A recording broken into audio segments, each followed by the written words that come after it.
from the Haggadah Pesach that there is a pattern in the Makkos. The Haggadah says that Rabbi Yehuda, Rabbi Yehuda used to give a memory aid for the Makkos, and they put them together in smaller groups. Datzach, Adash, Ba'achav. And Datzach is, of course, an acronym for the first three plagues. Dom, Sfardei, Akinim. Take the first letter of each. You have Daled, Sadi, and Chav. That's Datzach. And then Adash, take the first letters of the next three. Oroiv, Dever, and Shchin. And Ba'achav, take the first letters of the next four. And that's Borod, Arba, Choshech, and that's Ba'a, and Bechoros, which of course is Ba'achav. And we're going to leave out Makas Bechoros tonight. Makas Bechoros really is a category unto itself. It's the final plague. It completes the entire process of liberation. Essentially, you have three sets of three plagues. The first three, Dam, Sfardei, Akinim, the blood, frogs, lice. The next set, Arav, Dever, Shchin, there were all the animals, the pestilence, and the boils. And the last three, Borod, Arba, Choshech, Hail, locusts, and darkness. Now, in the Chumash, if you read the Chumash, there is a very interesting aspect of the pattern which emerges. That within each set of three, Paro was forewarned about the first two. So he was warned about the dam, about the blood. He was warned about the tzfardeya. Kinim, the lights came, no warning. Without warning. In the next set, again, the Araiv and the Dever both come with warnings. The Shchin, the third plague of that set, no warning. And in the third set, again, the Borod and the Arba come with warning. The Choshech comes without warning. Look in the Chumash, you'll see this is the case. Which implies that these are three different categories. And Rosh puts it this way, that if you are deserving of three plagues, you only need to be warned 2 times. 2 warnings should be enough. The third time, you can get it without warning. But not the 4th time, because the 4th time is not the 4th time. The 4th time is the beginning of a new cycle of 3. So, 1, 2, number 3 is without warning. In the second cycle of 3, 1, 2, the third without warning. In the third cycle of 3, again, 1, 2, the third is without warning. But it's not 9 plagues. It's 3 sets of 3. That's Sach, Adash, Ba'achav. Each is a separate set. Now the question is, what is the idea of the 3 sets? And within each set, is there a progression? In other words, first we have to analyze the sets. In what way does set number 2 build on the foundation of set number 1? In which way does set number 3 build on the foundation of set number 2? And then within each set of 3, how does the second Makkah build on the first, and how does the third Makkah build on the second? Now Rav Hirsch says an amazing, amazing thing. Rav Hirsch says that within each set of 3, there's also a development. And he makes the following point. It's extremely interesting.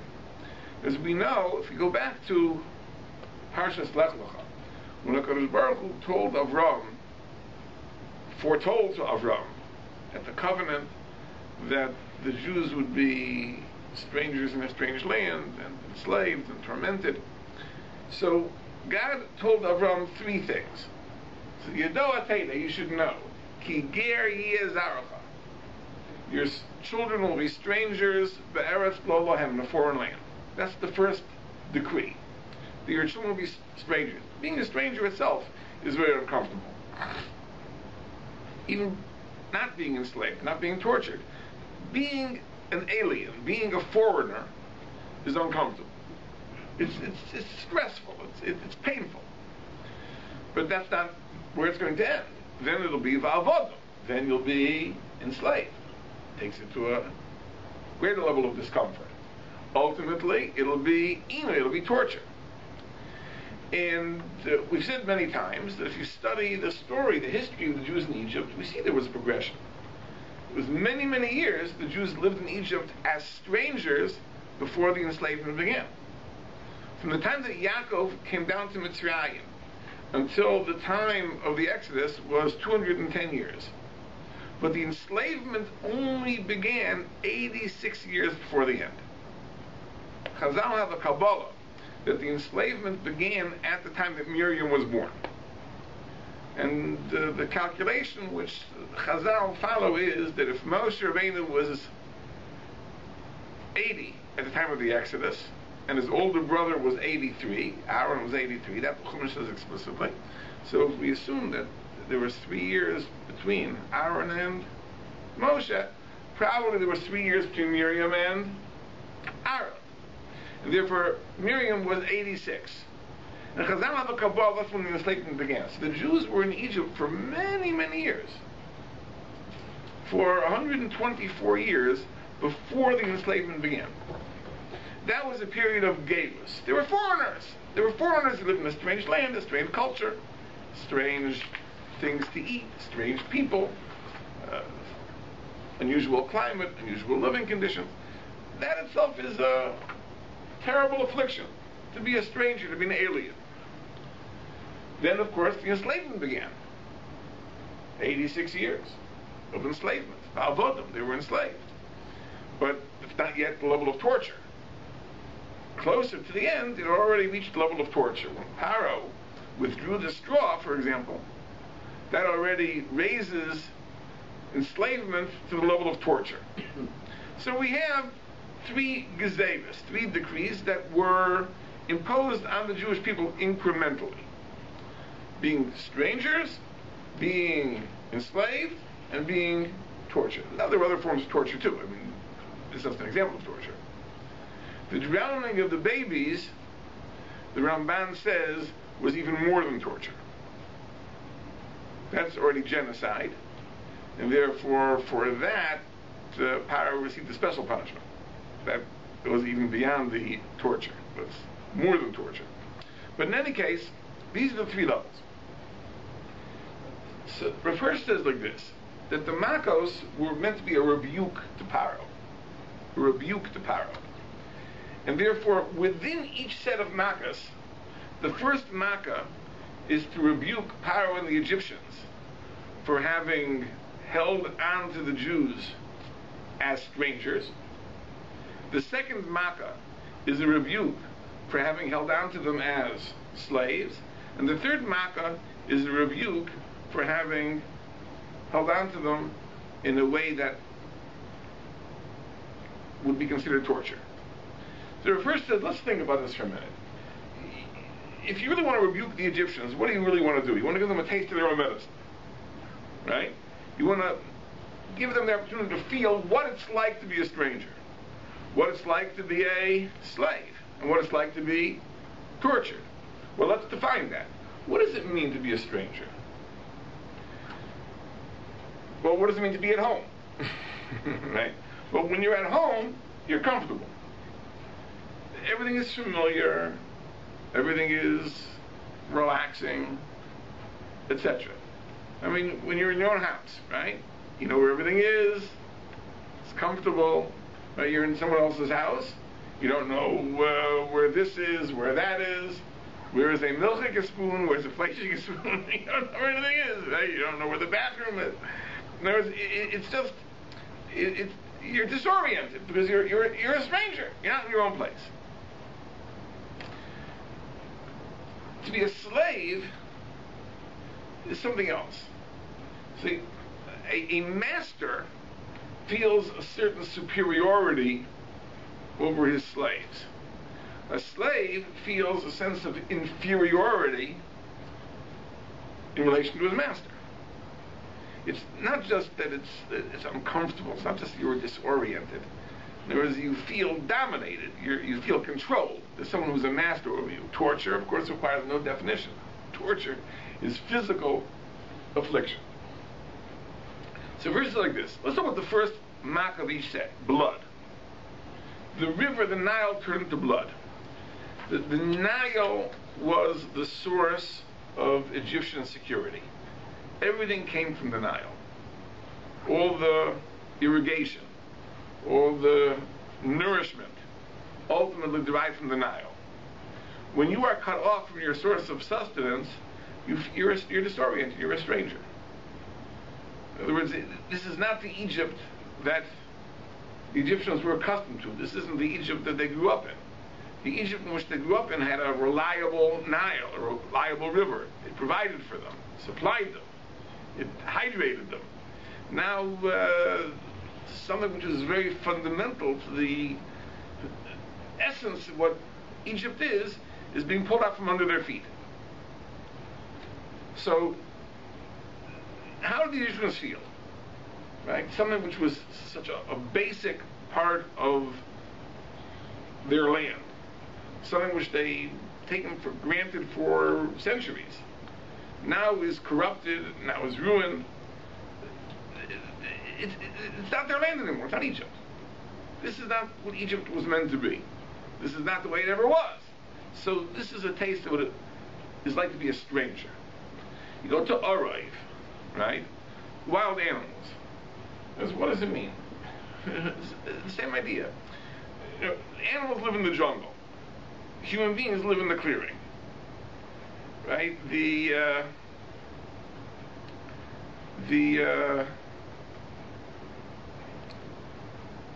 Everything has its space. This is my space. This is their space.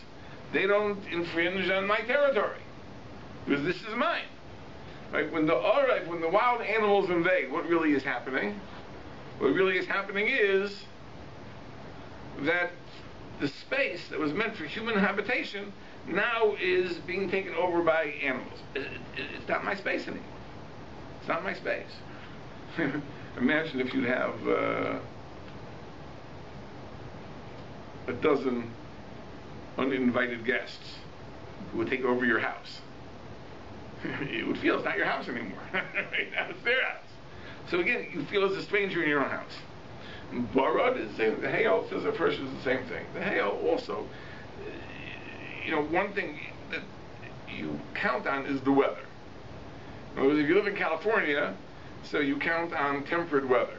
It's not going to snow. It's not going to hail. It's not going to. You're not going to have a blizzard. No, this is Southern California. In Toronto, we can count on no hurricanes. We don't have that. Florida has hurricanes. We don't have any tropical storms here. We have other things, but there's a certain expectation. This year we've been a little short in the snow department, but there's expectations. You're accustomed to things being a certain way. All of a sudden you have Egypt, which was a semi-tropical, probably a fairly dry climate. All of a sudden you have hail. It hails in northern countries, and that's where you have hail in Egypt. So again, all these are makos which give a sense of being not at home. The familiar homeland has changed in significant ways. So this is giving them a taste of their own medicine. You made the Jews strangers, now you'll be strangers in your own land. What is the next step? To be enslaved. To be enslaved means you have a master. Now, the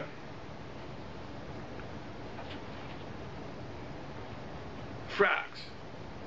He understands that the frogs are the same idea. In other words, normally frogs are very scared of human beings. Frogs are scared of human beings. If you go frog hunting, favorite childhood activity of, 6-year-olds. You go frog hunting, you're going to see the frogs are very elusive. They're not sitting around there waiting for you to catch them. They hide. They're hard to come by. All of a sudden, the frogs become so bold, and they enter your house, and they enter your bed, and they enter your ovens, and so on and so forth. What's going on? The idea is because we're accustomed to thinking of ourselves as being the master of the frogs. Here, the frogs are asserting themselves as our masters. Because you're not going to tell us that we have to run away. We're going to tell you to run away. Run away from us. So therefore, the plague of Tzfardea gives the Egyptian masters a sense of what it's like to be a slave.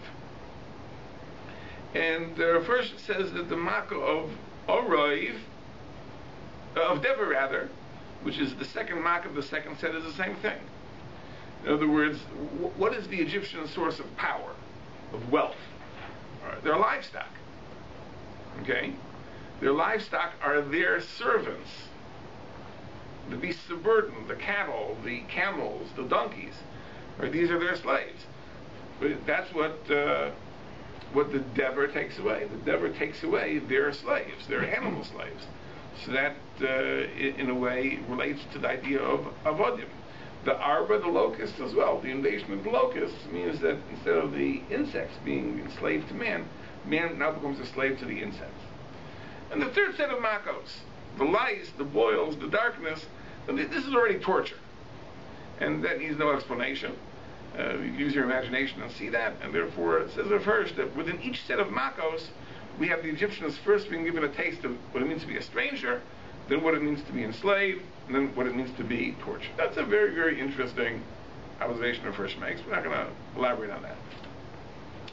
But in each set, what is the progression of each set? So here, I'll show you the two interpretations. Rav Hirsch says that if you look at the makos, you see they operate in three different spheres of influence. Because if you talk about the world as we know it, you can divide it into three sections. There is that which is below the top surface of the earth, that which is underground, that which is below the surface of the water. There is that which is in the realm of heaven. And then there's the space in between. Right? We live in the space between the surface of the earth and the dome of heaven. We're in between. We're in that in-between space. So the first three makos, Dom, Tzfardea, and Kinim, relate to that below the surface. The Dom, of course, is the river. The river is below the surface of the earth. Turns to blood. The Tzfardea come out of the river. The Kinim is that the dust of the earth turns to lice. So those three makos relate to the realm below the earth's surface. The last three makos, if you think about it, the Bora, the Arba, and the Choshech, they relate to the heavenly sphere. The hail comes from heaven, the locusts fly to a very high altitude. The darkness, of course, means that the sun and the moon are eclipsed. So that relates to the higher realm.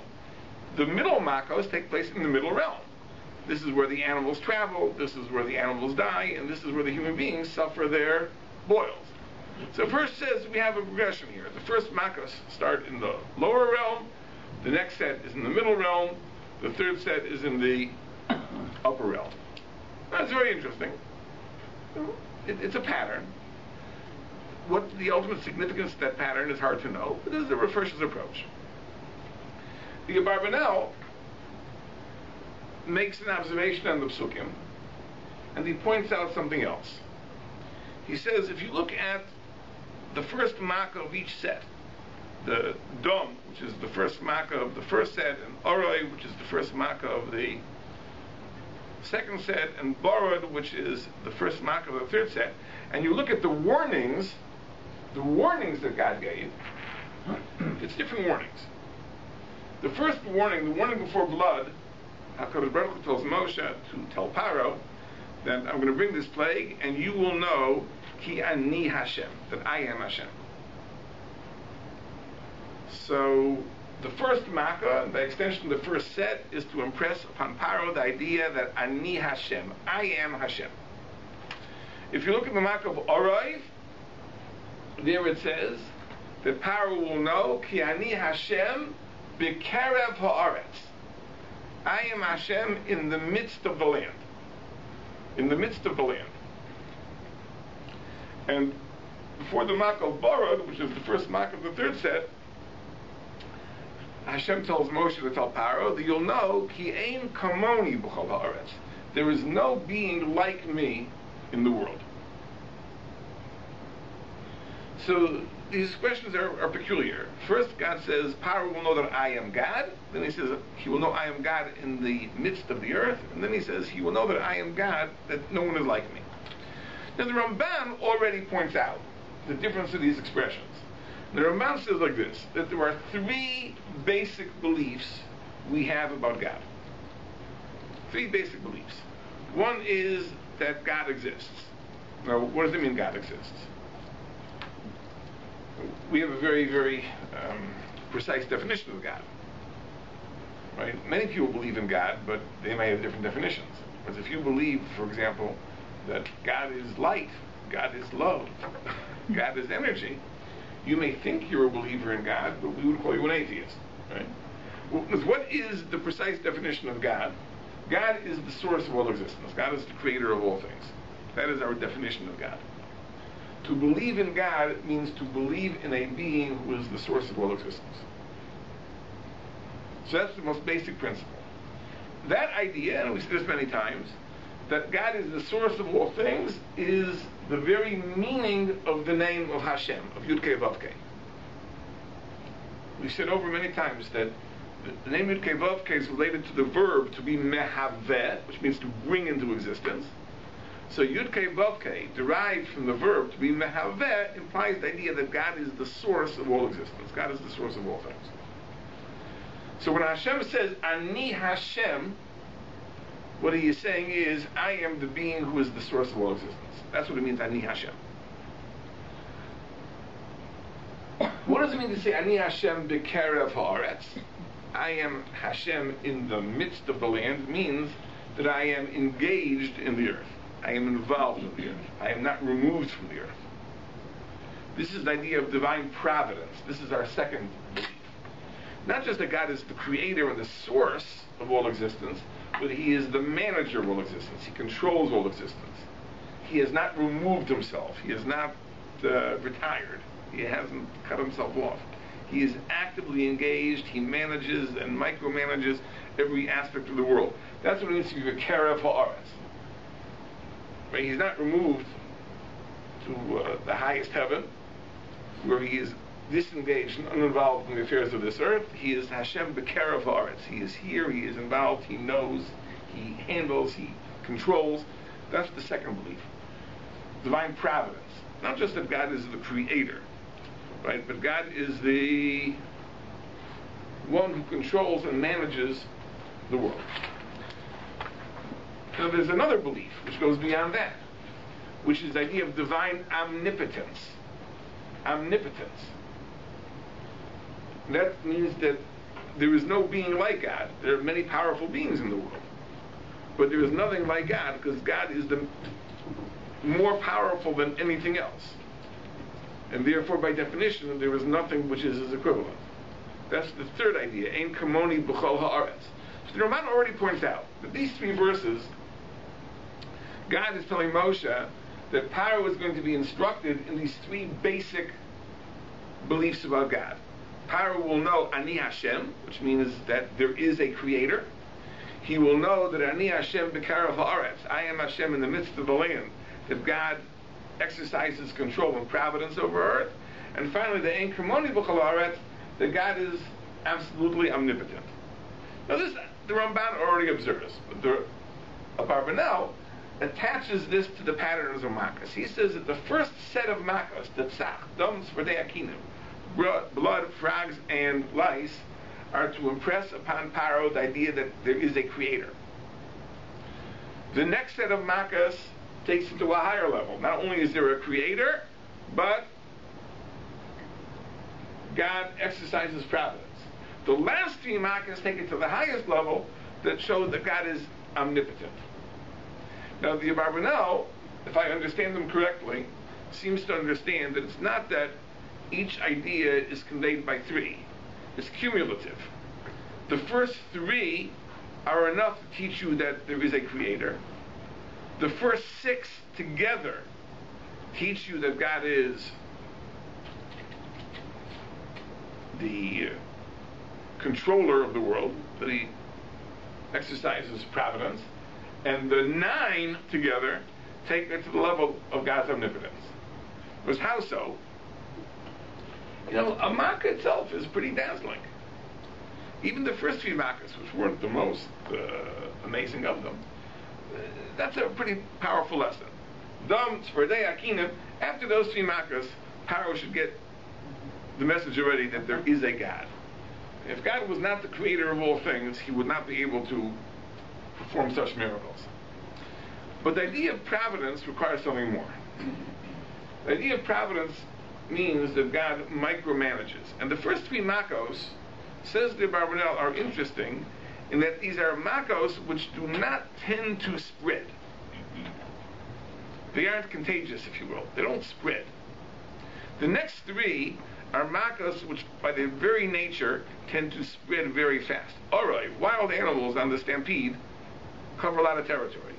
Dever, pestilence of animals, is very, very contagious, and shchin, boils, are also very, very contagious. And therefore, the fact that these makos which tend to spread stopped just at the border between the Egyptian neighborhoods and the Jewish neighborhoods,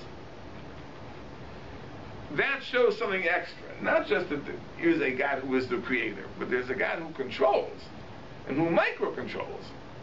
Because otherwise it's amazing. These second three makos, they should have traveled much farther. And they stopped on a dime. Just at this point. This is where they stopped. So that shows that God is also the controller of providence. So this is the RabbiEliezer.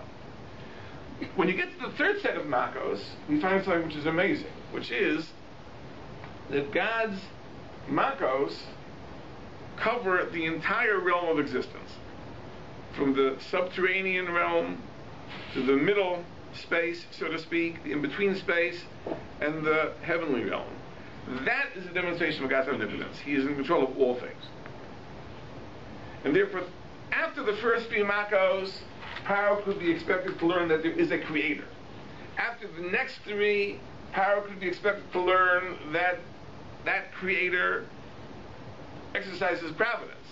After the third set of makos, Paro could be expected to know that God is omnipotent. Now, this is very interesting. What the RabbiEliezer really is saying is that in terms of Paro's instruction, there is a progression. In other words, and that's, by the way, a very, very good pedagogical method, is if you're teaching something, first you want to lay down the basic foundation, then you want to build on that foundation and go to the next level. Right? So, first you lay down the basic principle that there is a God.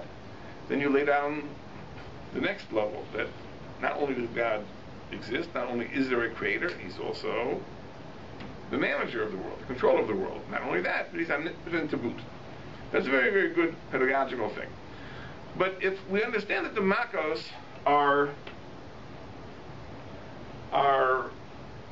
punishments, as we did from first, and that's really the idea which seems to be implicit in the pattern. Remember, we said within each group, first he is warned twice, then he gets the third plague without warning. So we explain what's the rationale behind that? Because you only need two warnings. After the second warning, you can be punished without warning. So why does the cycle start again? In other words, if the second set is really a higher understanding, and the third set is an even higher understanding, it seems very, very bizarre, as if to say that, let me give you a muscle. Let's say you have a boy who fails grade 9 math. It wouldn't make sense to put him in grade 10 just to have him fail that too. And then after he fails grade 10 math, put him into calculus to fail that too? It doesn't seem to make sense. In other words, if Paro got the third makkah because he failed in his first lesson to know that Ani Hashem, what is the purpose of putting him into the higher class where he's going to have to learn the lesson that Ani Hashem B'Karav Haaretz just to fail that? And then you put him in the next higher class, right, to learn the lesson of Ani Hashem Ein Kamoni B'Chol Haaretz, there's no one like me, he's certainly going to fail that. In other words, if the makkas were for the purpose of instruction, this is a 10-part lecture series. on the subject of God, I understand that you're progressing, and Paro hopefully is learning and mastering each level, and he's growing, he's ascending, until he'll receive his diploma in the end. But if we're talking about punishment, and Paro's already failed the first semester, what is the idea of putting him through the second semester and putting him through the third semester? He's already failed the first semester. I think there's another idea over here. And let me share with you a little bit of social science. There was a famous ethicist in Harvard named Lawrence Kohlberg. And Kohlberg was influenced by the ideas of the famous the Swiss psychologist Piaget, who believed that in child development there are stages. There are stages which are identifiable, stages of development. You know, a child at this stage of development, you expect him to be able to do certain things he can't do. A few months later, he reaches another stage. A few months later, another stage. And these stages can be defined, and they always follow a certain pattern. One always follows the other in this precise order. And this was a common idea. So Kohlberg said that let's study whether moral development also takes place in stages. Because as a child grows, there's a sense of morality and the grounding of his morality, the justification for his moral sense. Does this also progress and develop in stages? And he argued that in fact there are three stages of moral development. The first he called pre-conventional, and the second he called conventional, and the third, guess what, he called post-conventional. And he said that within each stage there are two levels. We all there are 6 levels, 3 stages and 6 levels of moral development. The first level is rooted in really yourself. The most basic is to avoid punishment. You know, the youngest children, the least developed children, will act in a manner which, hopefully will act in that, I mean somebody will never achieve this either, but will act in a manner that will avoid getting caught and avoid getting into trouble. So if you take a young child and say, what is wrong with taking cookies out of the cookie jar? He may answer, what is wrong is that mommy will catch me and I'll get a spanking. And that's it. Nothing higher than that, nothing loftier than that, nothing more sophisticated than that. It's simple as that. It's, you do whatever you have to do to avoid being punished. A little bit of a higher level of that is to advance self-interest. Now, if I do the right thing, then mommy may give me a prize. Now, whether you consider that a higher level or not a higher level, we're not going to debate. You know, some would say that that's not any higher than the first level. But he argued that it is. Now, the idea of avoiding punishment, as opposed to the idea of advancing one's self-interest, he says are two distinct levels in the first stage, which he calls pre-convention. You know, there's no moral sense, there's no abstract moral principle. It's all about yourself. Either avoiding punishment or advancing your own self-interest. That he calls pre-convention. Pre-convention. And that's the lowest level of moral development. And again, some people never reach it at all. And some people may reach this level and that go beyond that. But then there's the next level. The next level he calls conventional. Conventional is the idea, it's not about punishment, it's not about self-interest. It's the idea of society approving of me. That's why it's conventional. The idea of convention, the idea of people coming together, people having a certain attitude towards one another. Now this is very important in the next level. The next level, everyone wants to be looked at as a good person. Right? I want my parents to be proud of me. Is not the same thing as saying, I don't want my parents to punish me. I want my parents to give me prizes. It's a little more sophisticated, right? You know, by the time a child goes to school, and if the child is motivated to get good grades, it's not because I get bad grades my parents will punish me. Or if I get good grades, my parents will give me prizes. I want my parents to be proud of me. I want to be approved of. I want to be accepted. I want to be valued. Right? That's already a higher level. Okay? Obviously not the highest level. Right? Here too he discerns two stages. There's one stage, the approval is very personal. It's something which is related to me directly. My parents should approve of me, my friends should approve of me, my neighbors should approve of me. By the way, this is, of course, is a very important thing. Whose approval is more important? Your parents or your friends? That's the that's the real challenge of being a teenager and the real challenge of having a teenager, right? Grappling with that issue. But there's something which is very, very personal. There's another level where it's not the approval of specific people. It's not, I want my parents to like me, I want my friends to like me, or my neighbors to like me. There's something broader than that, which is society. That I should be a valued member of society. It's a little more vague, it's a little more abstract. It's not a question of what a specific person will think of me. Because I want to be a person who is valued by the world, who is valued by society at large. That's a little bit of a higher level, it's a greater abstraction. That's the second level of the second stage. Okay? But at this point, we're still not dealing with abstract moral principles. We're talking about the idea of, again, how I feel about myself. What is my place? So again, on the first level, how do my friends think of me? How do my parents think of me? How do my neighbors think of me? At the next level, how does society as a organic whole think of me? Do I fit? Am I a valued member of society? That's the conventional level.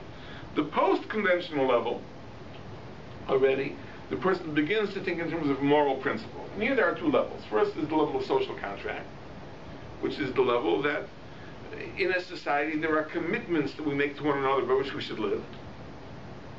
And that's what binds us. And on the highest level, there are universal ethical principles. That it's not because not because I've agreed to live by them. I live by them because they are correct. I would conjecture that in our system of chinuch, we introduce our children to post-conventional thinking at a very early age. Hopefully they pick up the message. But I think that that's certainly what we're trying to impart, that morality is not just a question of avoiding punishment or advancing self-interest. It's not simply a question of what people will think of you, right? Whether it's your Rabbi, your parents, or whether it's Klal Yisrael as a whole. It's a question of what is the right thing to do. And the right thing to do, we take to the highest level, which is that we're living in God's world. And therefore, it's correct, right, to conform to His will, because He gives us everything, and therefore that creates an indebtedness that we have to acknowledge. Now the truth is this. The truth is that if you take these stages in reverse, we can say the following. Let's say I meet a young man, and I expect him, very high expectations of him. I expect that he should function at the post-conventional level. And he fails. He fails. He doesn't function at that level. He doesn't think in terms of universal moral principles. So, okay, he's failed at that level. So, what next? Okay, let's see, perhaps at least at the conventional level, he can function. Right? Let's say he fails at that level, but I can expect of him, well, at least at the pre-conventional level, let him function. Right?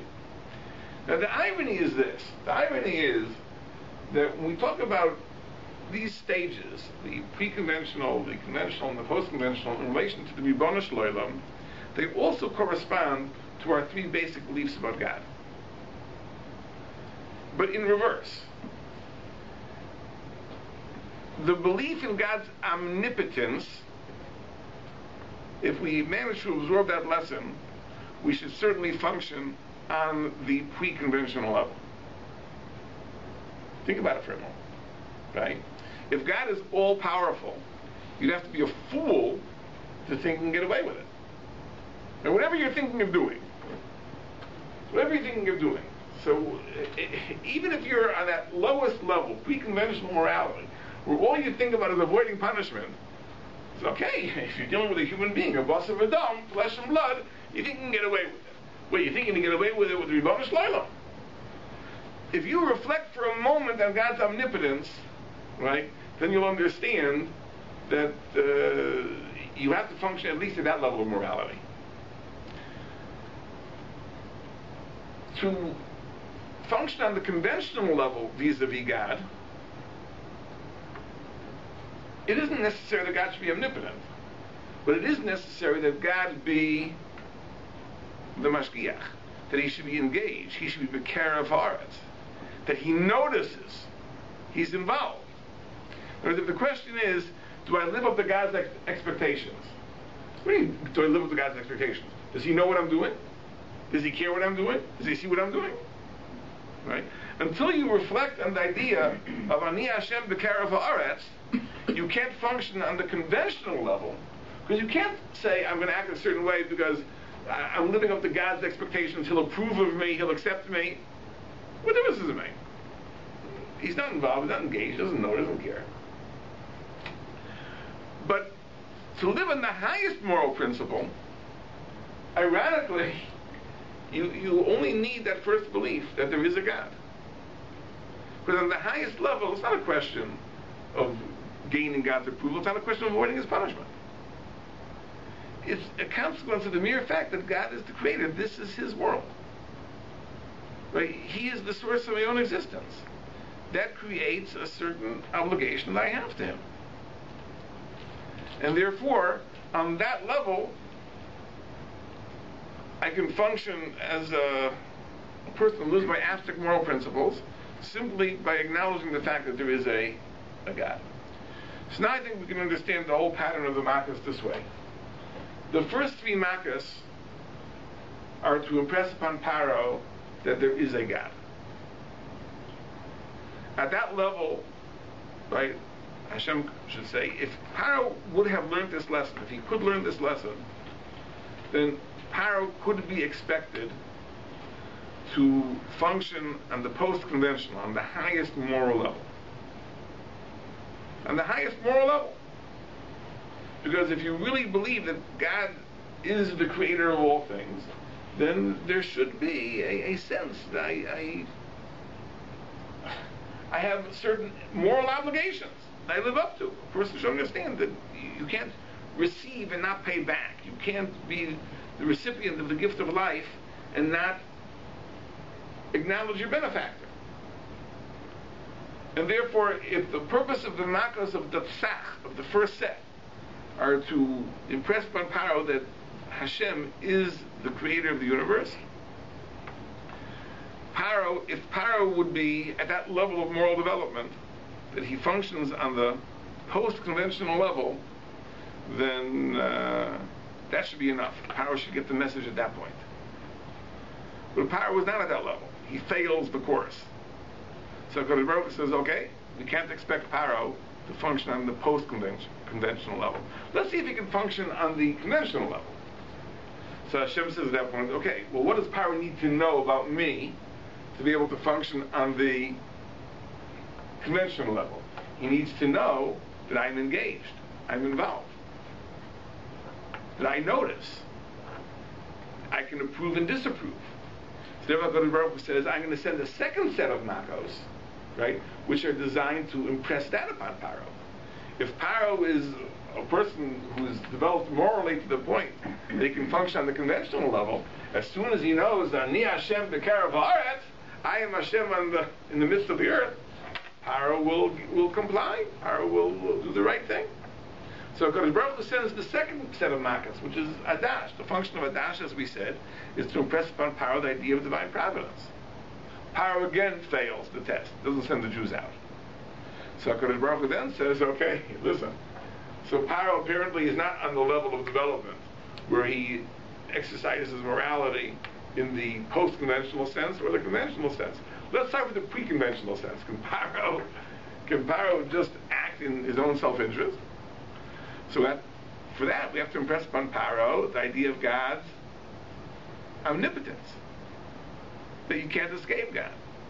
So let's send another set of makos, the last three, Borod, Arba, and Choshech, whose purpose is to impress upon Paro the idea of omnipotence. But now Paro certainly should relent, even if he's so morally compromised that he only thinks in terms of self-interest. But now that he knows that God is omnipotent, certainly he should give in and release the Jews. He fails that test too. And therefore all that is left is the Makas B'charas, and of course the Makas B'charas does the trick. So I think that the pattern really goes this way. That in other words, it's ascending in the sense that we're talking about three ascending principles of divine providence, but it's descending in the sense that each principle could be the ground for a lower level of moral action. So the first set is to test Paro, whether he can function on the level of post-conventional morality. Can he, knowing that there is a God who is creator, can he act in accordance with an abstract moral principle? No, if he can't do that, go to the next step. Can he act in a conventional morality? Can he act in order to be accepted and gain approval of God, knowing that God is B'karav Haaretz, that God is engaged, and God is involved in the world? He fails that test too. The last three makas are to test Paro. Well, listen, if he's so morally compromised, but at least he should be able to function on the pre-conventional level. So let's impress upon him that give God's omnipotence. Maybe that should be enough. At least he should act in his own self-interest. Paro doesn't do that, and that's the progression of the makas. This is a theory that perhaps will explain why the makas follow the Seder that they do. Needless to say, it's a very, very complex parsha, and there are many, many, many, many little twists and turns in the story. But this, I think, might be an overall structure that gives it some coherence. Okay.